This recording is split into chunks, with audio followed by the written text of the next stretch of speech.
को समर्थन करता हूँ। बहुत बहुत धन्यवाद। नमस्कार। भारत माता की जय।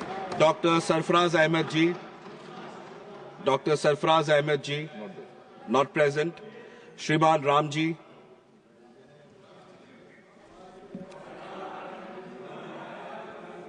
धन्यवाद मानवर कि आपने मुझे विकसित भारत रोजगार और आजीविका के लिए गारंटी मिशन ग्रामीण वीबीजी राम जी विधेयक 2025 पर बोलने का अवसर दिया। साथ ही मैं आभार व्यक्त करता हूं प्लीज अपनी पार्टी के मुखिया आदरणीय बहन कुमारी महर्षि जी का भी। प्लीज मानवर, मैं आपके माध्यम से कहना चाहता हूं, आप पुरानी योजनाओं के नाम परिवर्तन करने से अच्छा होता कि आप अपने काम करने के तरीके में परिवर्तन करते। आप उस योजना को बंद करने का या प्लान लेकर के आए। आप धन्ना सेठों के लिए सस्ते लेबर की व्यवस्था करने के लिए बड़े पलायन का प्लान लेकर के आए। आप ग्रामीण 2 वक्त की रोटी के लिए बड़े पैमाने पर शहरों की ओर प्लान करेगा, क्योंकि आपने जो 60 और 40% का कैप लगा दिया है। 40% के कैप लगने से आपकी जो योजना है VBG Ram ji totally failure होने वाली है। अभी तक मानवर मनरेगा से गरीब और गरीब ग्रामीण बेरोजगार, चाहे वो दलित हो, चाहे आदिवासी हो, चाहे ओबीसी हो, चाहे पिछड़ा हो, किसी जात का हो, उसके लिए एक बड़ा आय का सहारा था, आय का स्रोत था। भूमिहीन, बेरोजगार ग्रामीण मजदूरी करके अपने परिवार के लिए 2 वक्त की रोटी का इंतजाम कर रहा था, जिसकी वजह से ग्रामीणों का शहर की तरफ पलायन कम हुआ। मनरेगा की वजह से गाँव में जल संरक्षण के लिए तालाब का निर्माण किया गया।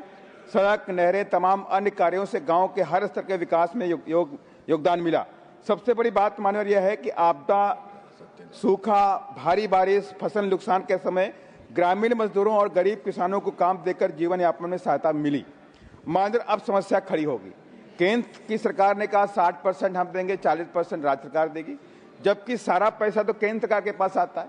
जीएसटी का सारा पैसा केंद्र सरकार के पास आता है, इनकम टैक्स का सारा पैसा केंद्र सरकार के पास आता है।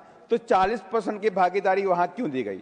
अगर 40% की भागीदारी आप वहां राज्य सरकार पे करेंगे तो तमाम सरकारें इस बात को बोलेंगी कि मेरे पास फंड की शॉर्टेज है, फंड नहीं आ रहा है, केंद्र ने फंड ट्रांसफर नहीं किया है, तो मैं 40% का पेमेंट करने में असमर्थ हूं।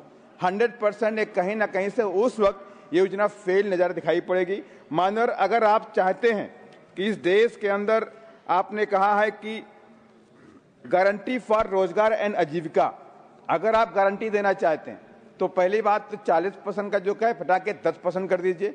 सेकेंडली, मैं माननीय कृषि मंत्री जी से आपके माध्यम से कहना चाहता हूं, 18 लाख हेक्टेयर जमीन खेती योग्य सरकार के पास पड़ी हुई है।